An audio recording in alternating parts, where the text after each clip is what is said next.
Hey, salut tout le monde et bienvenue à Angle mort du 10 juin, mercredi 10 juin. On est en juin, comprenez-vous?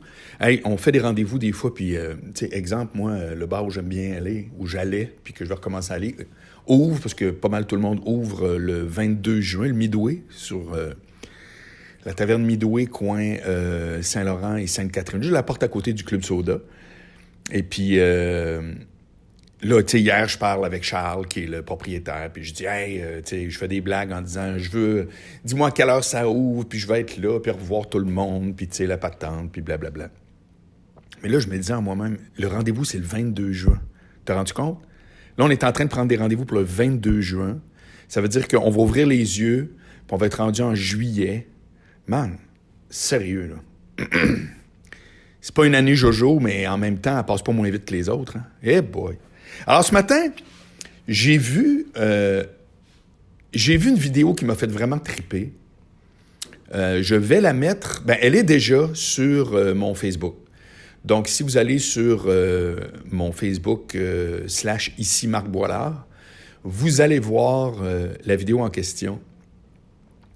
C'est super émouvant, pas de farce, honnêtement. Puis pourtant, c'est super le fun. T'sais, c'est pas genre émouvant parce que, oh mon Dieu, le petit gars a le cancer. Puis c'est pas ça, là.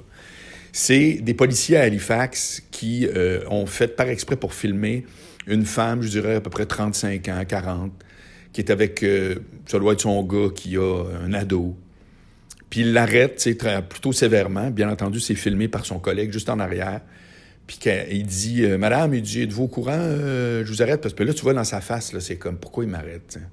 Puis êtes-vous au courant là, de l'article 1327, là, savez-vous c'est quoi l'article 1327? Puis elle fait non. Mais elle dit, l'article 1327, ça dit que vous n'avez pas le droit de vous promener quand il fait chaud de même sans avoir un cornet de crème glacée. Puis là, il donne tout un cornet de crème glacée. C'est tellement fort. Puis écoute, elle rit, mais tu vois que, tu sais, c'est comme, elle rit, mais elle est touchée, elle aussi, puis elle dégèle, puis elle a faim, puis tout ça. Puis moi, j'ai repartagé ça tout de suite parce que j'en parle à l'occasion, puis aujourd'hui, c'est le sujet au complet. C'est à quel point, quand on réussit, puis c'est là qu'il va y avoir deux sections à ce que je vous dis, là. Une qui est super le fun, encourageante, c'est donc drôle, puis une qui nous ramène sur le plancher des vaches. Quand on réussit dans un conflit, ou quand on réussit, quand on veut passer une idée à mettre une touche d'humour, vous n'avez aucune idée à quel point le message passe. C'est du simple au double. En toutes circonstances. Je tombe tout de suite dans le deuxième point, vous me voyez venir. Encore faut-il avoir le talent. Rappelez-vous, pour ceux qui sont abonnés à mon Patreon, rappelez-vous une de mes premières, on dit tout le temps une vidéo, il faut dire une vidéo, c'est mêlant. Une de mes premières vidéos sur le projet qui est récent, c'était la théorie de la belle-mère. La théorie de la belle-mère, ce que ça dit grosso modo, c'est que t'es toujours mieux d'en faire moins que plus quand t'es dans un mode de première rencontre. Toutes sortes de premières rencontres. Évidemment, quand je dis ça, tout le monde pense qu'on parle de dating. Non, une entrevue, tes nouveaux collègues de travail, etc. T'es toujours mieux d'en faire moins que plus. Puis pourquoi j'appelle ça la théorie de la belle-mère? Parce que si tu veux rater ta première rencontre avec la belle-mère de ta nouvelle blonde, commence à y compter des jokes de cul, puis commence à l'appeler par son prénom trop gros, puis commence par être trop familier, tu sais, puis ça fait qu'il y a un talent qui vient avec l'idée, j'en conviens, ça s'enseigne, tu peux avoir des trucs, mais il reste que je veux pas faire à croire, je veux pas dire, mettez de l'humour, puis après ça, m'en aller, là, tu sais. C'est pas tout le monde qui peut mettre de l'humour, il y a des gens qui ont le talent, d'autres non, mais ça s'apprend. C'est ça le point. Mais c'est important de faire la différence entre les deux. Parce que j'ai eu tout le temps le souci d'être assez concret, là. Mais si on revient au point numéro 1, c'est hyper efficace. Et cette vidéo-là le démontre tellement que dans toute l'espèce de Black Lives Matter actuellement, puis tous les débats sur la race, puis les Noirs versus les Blancs, puis blablabla, tout à coup, t'as des policiers qui ont pris l'initiative de tout virer ça à blague, puis ça fait non seulement un moment émouvant, mais ça démontre à quel point tout à coup on peut recommencer à jaser, on peut reprendre le lien, on peut repartir un dialogue, parce que sinon, c'est trop facile de s'opposer, tu sais. J'ai retweeté, moi, la semaine passée, le tweet de quelqu'un qui disait seuls les homos peuvent parler des gays, seuls les noirs peuvent parler des racisés. puis bravo au multiculturalisme, etc. Ce qui est un fait, ce qui est une réalité dans certains... Pas pour tout le monde, bien entendu, mais pour ceux qui sont bruyants, qui sont plus médiatisés, puis qu'on entend. Puis là, il y a quelqu'un qui m'a répondu, il y a une fille qui m'a répondu. Elle dit, ben voyons donc, on peut-tu commencer par être compris? Puis telle affaire. Alors, tout le monde a raison, sa réponse est super bonne, mais je suis désolé, c'est un fait qu'effectivement, quand tout à coup, il y a un conflit, c'est pas un qui a tort puis l'autre qui a raison. Ça s'appelle une guerre. C'est pas pareil. La guerre, ça veut dire qu'on a arrêté de parler, le conflit est insoluble et irrésoluble, puis on décide que go. On n'est pas rendu à un conflit, là. On est rendu à des gens qui s'expriment dans la rue, qui s'expriment dans les médias, qui s'expriment de leur façon, puis d'autres qui leur répondent en disant « t'exagères, t'as raison », etc. Mais pour que les affaires se règlent, ça prend un dialogue, ça prend une conversation. Si la conversation n'a pas lieu, rien n'a lieu. Sinon, tout le monde retourne dans ses positions, très fier d'avoir peut-être gagné son point auprès de ses propres fans, mais la cause a avancé de 0 pouce. 0 pouce. Et à partir du moment où tout à coup il y a une conversation, ben il y a des changements qui peuvent s'opérer. Je suis désolé, je n'invente pas comment ça marche, c'est de même. Et si vous réussissez à mettre de l'humour, donc d'arrêter de vous prendre tout le temps au sérieux puis de faire des blagues à travers ça, ou de juste alléger l'ambiance ou autre, vous n'êtes pas obligé d'être un humoriste professionnel puis de savoir faire setup, punch, là, c'est pas de ça qu'on parle. Ben là, à ce moment-là, vous créez une ambiance qui est adéquate pour le contact. Ce que j'ai toujours reproché aux militants, les féministes en sont le parfait exemple, c'est qu'ils sont incapables de mettre une touche d'humour. C'est toujours juste hyper intellectualisé, comprends-tu? Puis là, ah ouais, let's go, puis là, on passe dans le devoir, on écrit une lettre dans la presse, jusqu'à temps que, puis ça, je dis pas que la job était faite pour les résultats optimaux, mais jusqu'à temps que Lily Boisvert, qui a bizarrement disparu, en tout cas de mon radar totalement, puis Judith Lucier, qui avait tiré à la plug en disant « j'en peux plus de me faire insulter », puis elle avait raison, c'est insupportable, puis qui est revenu un peu tranquillement à écrire des trucs, etc., ont parti un projet à Télé-Québec sur le site web qui s'appelait « Les Brutes ». Puis eux autres, c'est qu'ils prenaient leur point de vue très féministe, mais ils faisaient ça en joke. Puis ça marchait au bout. Moi, j'ai juste vu quelques extraits. Honnêtement, je peux pas commencer à faire la grande critique d'eux, là. Mais il reste que je me disais, alléluia, des militants, puis je m'en claque de quel côté vous êtes, à moins que vous soyez un militant à Ku Klux Klan, là, mais un militant féministe, moi, je peux pas m'opposer à ça. Je peux pas en voulant dire que ça paraît mal. Je peux, c'est juste que je veux pas. C'est valable d'être féministe, là. Après ça, on discute. Puis là, ces deux-là, plus jeunes que vieux, à un moment donné, on pense aussi que c'est peut-être dans l'ADN de la jeunesse d'être un petit peu plus wild, arrivent avec un projet. Je sais plus où ce qu'on en est. Là. Moi, vous me connaissez, j'ai pas de notes. Quand je vous parle le matin, je pars, puis je suis pas allé voir ça en faisant ma grande recherche. Mais je sais que ça existait, c'était super populaire. Puis après ça, ils ont fait des shows. Les filles ont fait des shows au Cléopâtre dans le ZooFest. Puis tu sais, ça devait être un peu tout croche, mais who cares? Il y a quelque chose là-dedans qui est au moins l'amorce d'un dialogue par l'humour. De dire, on va faire passer notre point, puis on va mettre des jokes là-dedans. Puis je le répète, mon but le matin, c'est pas de vous faire part de mon point de vue par rapport au fait que mettez dans tous vos conflits de l'humour, soyez des grands professionnels avec un enragé, wesh-moi bien le faire rire s'il y a des missions qui sont impossibles. Mais ça fait une crime de différence en bout de ligne quand tu veux faire passer ton point, d'être capable d'alléger la conversation à un moment donné, puis d'être dans du plus léger, là, tu sais. Puis souvent, ça vient, ou je dirais ce qui fait que ça n'a pas lieu, c'est qu'on associe un point de vue avec quelque chose qui est très important pour notre ego, qu'on doit absolument gagner. Et pour ça, il faut se montrer invulnérable.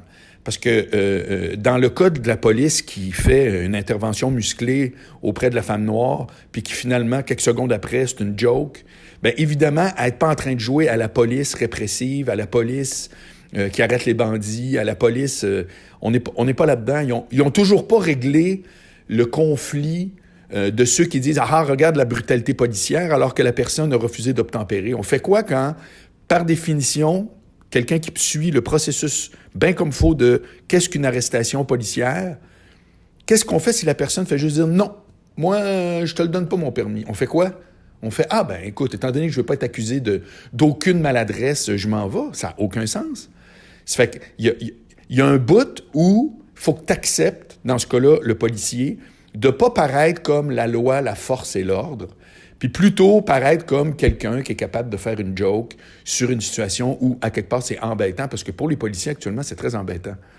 Pour les policiers, actuellement, il y a des racistes parmi nous, nous ne sommes pas tous racistes, mais imaginez un vrai bandit noir actuellement qui se fait arrêter par la police, à quel point il va avoir le goût tout simplement de dire « tu es raciste », alors que dans la vraie vie, il faut l'arrêter pour vrai. Pas à cause de sa couleur, parce qu'il vient de casser une vitre, mettons. Tu sais, je veux dire, tous ces super spécialistes de la police qui n'ont jamais fait une tournée, une seule virée de nuit dans un char de police, dans un quartier chaud, je veux dire, c'est intéressant ce qu'ils racontent, mais en même temps, là... Puis vous savez pourquoi on n'entend pas les policiers en passant? C'est que les gens qui travaillent en fonction publique sont tous sous le joug d'une clause de confidentialité. C'est le porte-parole de la police ou le chef de la police qui a le droit de parler. Les policiers n'ont pas le droit de parler publiquement, la même affaire que les gens dans le système de la santé. C'est pour ça que vous voyez pas 1000 témoignages d'infirmières, 1000... puis ceux qui le font se font sanctionner, tu sais. Je peux comprendre pourquoi, parce que ça serait une autre couche de bordel. Mais bref, ça fait que ce qu'ils ont le droit de faire, par contre, c'est ça. Des initiatives rigolotes, filmées, etc. Mais tout le monde peut le faire. Tout le monde, à quelque part, peut désamorcer le conflit en étant un peu drôle, en faisant une joke sur ça. Moi, récemment, OK, j'étais chez un de mes amis, puis j'ai complètement fait une gaffe épouvantable parce que je trouve que l'époque, c'est tout le monde est en train de dire qu'ils sont des experts dans tout, puis je me suis emporté, littéralement. Je donne pas de précision, là, mais je me suis emporté. J'ai fait vraiment comme « oh, ta gueule », tu sais, c'est comme « oh, ta gueule ». Puis les mots étaient mal choisis. Puis, je me suis pas battu avec une personne, mais je veux dire, ça a été déplacé, puis genre, là, j'ai vu que ça a causé vraiment comme... tu sais, ça a parti une chicane, puis là, j'ai fait « regardez, c'est complètement zéro, je suis désolé, je me suis excusé, je m'excuse totalement ». Puis quand je m'excuse, moi, j'ai aucun problème à m'excuser. Puis j'ai fait là, la discussion est complètement scrap parce qu'elle est partie sur... tu sais, c'était pas une insulte méchante. Ça s'inscrivait dans ma tête, ça s'inscrivait dans une expression, tu sais, genre « oh, ta gueule ». Mais bon, c'était quelqu'un que je connaissais pas. Je venais d'arriver dans un genre de rassemblement à l'extérieur où il y avait 400 personnes, j'ai texté, j'ai dit « ah, je vais aller vous rejoindre, blablabla ». Zéro. Tu sais, j'étais zéro. Ça arrive, j'étais ultra zéro. Puis je l'ai échappé, puis c'est comme ça, je sais pas, on était en fin de semaine ou peu importe. Puis le lendemain, j'ai repris la même affaire que pour laquelle je me suis excusé, puis j'ai écrit à la personne concernée la même affaire. Tu sais, en voulant dire... C'est comme si, mettons que j'avais dit, ben c'est ça, « ah, ta gueule, ah, ta gueule ». Ben le lendemain, j'ai texté à la personne concernée, « Hey, salut, comment ça va? En passant ta gueule, tu sais. » Puis là, ben, on a ri de ça parce que je m'étais excusé, puis je suis pas parfait, puis j'ai beau prétendre que moi, je suis un gars qui donne de la formation en communication. Ben oui, des fois, tout à coup, moi aussi, je peux être inquiet d'une situation, je peux être exaspéré d'une autre. C'est tout, là. Ça me tente pas d'essayer de jouer au gars parfait, je le suis pas pantoute, puis petite nouvelle, toi non plus, là, qui m'écoute. Fait que... Mais il reste que mon réflexe a été de le désamorcer en riant de moi-même. Mais je pense pas qu'en riant de moi-même, je me suis décrédibilisé. Je pense pas qu'en riant de moi-même, j'étais la personne maintenant qui pouvait plus se prononcer sur rien, qui était plus en situation d'interagir avec n'importe qui dans ce groupe-là. C'est pas vrai. Oui, ça nécessitait des excuses, mais ça nécessitait pas de devoir retourner dans un registre ultra sérieux, puis que moi je suis sérieux, puis quand j'émets des opinions. Non. D'ailleurs, c'est exactement ce que je reproche aux services de radio puis de communication qui sont plus dans l'information. C'est leur incapacité d'être drôle et divertissant en même temps. Et là, on revient à mon deuxième point, c'est-à-dire, encore faut-il avoir le talent pour. C'est pas donné de nature à un journaliste d'être capable de plugger des jokes à travers une opinion. Pourtant, ça se fait. Ça se fait. Je suis pas en train de dire qu'il faut toujours que ça se fasse. Vous pouvez avoir un Radio-Canada qui se dit, nous autres, on met de l'humour le week-end, la soirée est encore jeune, ça marche au bout, mais on n'est pas réellement dans l'information. Mais sur semaine, attention, nous sommes la radio d'État, nous sommes la radio publique, etc. Fine, OK. Mais quand le matin avec Gravel, il y avait ce qu'il appelait les humoristes, là, c'est-à-dire Louis T, puis Guillaume Wagner, etc., ça faisait un tabac sur les segments Internet. Vraiment, tout ce qu'ils mettaient en podcast vidéo, ça faisait des fois des 20, 30, 40, 100 000 views. Je m'excuse, je suis pas en train de trouver. Et ça dynamisait l'émission. Alors, je suis pas en train de dire qu'Alain Gravel devrait être à la fois un gars qui anime un gala juste pour rire puis animer, mais pourquoi pas? Vraiment, en date d'aujourd'hui, pourquoi pas? Hier encore, je voyais une lettre dans la presse là, d'une fille qui était une ancienne directrice du Devoir, du Voir, c'est l'ancienne, j'oublie son nom, là, mais elle a écrit une lettre qui est passée dans la presse disant les médias meurent, puis on regarde ça tranquillos, puis ça ne nous dérange pas, etc. T'sais. Puis je me disais, c'est quoi les solutions? Ben, les solutions, ça a l'air très facile en gérant d'estrade de dire, mais il y a quand même le mélange des genres qui en est une. Le mélange des genres qui en est une. Je suis désolé, mais il y a du monde qui sont capables d'être drôle, d'être funky, d'avoir de la personnalité, puis d'être pertinent. Puis il y a du monde qui sont très, très, très drôles sans être pertinent ni informatif. Puis il y a du monde qui sont extrêmement conséquents. Tu comprends-tu? Chantal Hébert, là, quand elle parle de politique, ding, dang, dang, dang. Mais Chantal Hébert, c'est drôle. Elle me donne pas le goût d'aller prendre une bière avec, puis de jaser de tout et de rien. Est-ce que c'est nécessaire? Non. Je fais juste dire que s'il y a une clé, c'est peut-être le mélange des genres.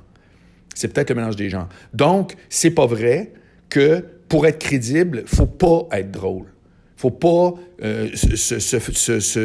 s'excuser d'avoir fait une gaffe. C'est pas vrai. C'est pas vrai. T'es crédible dans la mesure où t'es authentique puis tu connais ton sujet. C'est tout. C'est 2 points. Authentique, expertise. Fait que si je vois que t'es expert dans rien, mais que t'as un beau petit format de monsieur qui me vous voit, alors vous êtes, vous. On s'en claque, là, si c'est straight ton affaire. Moi, j'ai fait une entrevue, la pire entrevue de ma vie, c'était avec Catherine Perrin, avant que ce soit Pénélope McQuaid qui la remplace. Puis manifestement, c'était n'importe quoi. J'ai dû passer une demi-heure au téléphone pour une entrevue de 8 minutes, si c'est pas 6. Elle voulait pas que je sois là. Ça l'intéressait pas. Je devais être potentiellement le gars qu'elle aime pas anyway d'avance. Pourquoi ils m'ont invité? C'était n'importe quoi. Puis c'était d'une platitude. Je me disais, tout le monde a perdu. Moi, j'ai eu l'air d'un gars qui écrit un livre sur rien.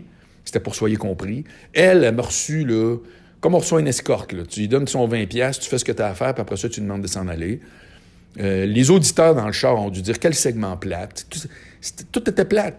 Ça fait que, première affaire, c'est que si ça ne te tente pas de parler à quelqu'un, peut-être t'es mieux de ne pas y parler. Puis deuxièmement, ben il y a toujours moyen, je le répète, si t'es pas à l'aise avec le sujet ou whatever, tu peux mettre juste une espèce de petite teinte d'humour, de dire à la rigueur que, écoute, je suis pas familier avec ton sujet ou peu importe. Bref, il n'y a pas une grosse différence entre mettre de l'humour puis être vulnérable.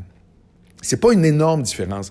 Être drôle vraiment, là, ça prend un talent qui n'est pas donné à tout le monde, mais à partir du moment où vous êtes capable d'avoir un petit mea culpa, d'avoir une touche de « j'essaierai pas de te rentrer ça dans la gorge » ou autre, ben sérieusement, vous êtes déjà comme sur une piste un peu l'équivalent d'une piste d'humour. Ça fait que moi, j'ai trouvé cette vidéo-là ce matin, pour laquelle je voulais vous parler, extrêmement payant. Puis ça donne le goût de se rappeler qu'on n'est pas obligé d'être campé dans des positions pour être capable de faire avancer une idée. C'est pas... c'est Christine Taubira, qui était l'ancienne ministre de la Justice en France, qu'on appelle la garde des Sceaux. Elle a dit une phrase, là, je trouve ça tellement fort. Puis c'est probablement pas d'elle, là, mais en tout cas, si c'est d'elle, tant mieux, là, c'est elle que je cite. Mais elle avait dit « on peut pas avoir raison tout seul ». Dans le fond, c'est ça le résumé de ce que je vous parle, mais c'est sous forme de... L'humour pour la communication, c'est une énorme arme pour faire passer ses idées. Parce que pour faire passer ses idées, on ne peut pas avoir raison tout seul. Voilà. Ça fait que c'est ça. Un matin, c'était ça que j'avais le goût de vous jaser. Y a-tu d'autres choses? Non, je pense que... Je termine avec des nouvelles de mon podcast vidéo qui va super bien. Le premier groupe de 25 personnes est déjà sold out. Ça fait que, donc, sur mon Patreon, patreon.com/Marc Boilard. Ça fait que là, on tombe déjà à l'autre batch. Ça fait que c'est trippant, c'est très motivant, c'est le fun. Puis là, je pense que j'ai trouvé mon sujet parce que c'est une vidéo par semaine d'à peu près de 45 à 60 minutes. Et puis, mon sujet de ce week-end, ça va être justement ça. On ne peut pas avoir raison tout seul. C'est une longue lettre que m'a écrit un de mes nouveaux membres qui est dans le domaine professionnel. C'est pas un domaine personnel, c'est le domaine au travail. J'ai trouvé ça super intéressant, puis il me posait des questions. Je pense que je vais tomber là-dedans. Hey, bonne journée tout le monde, puis à bientôt.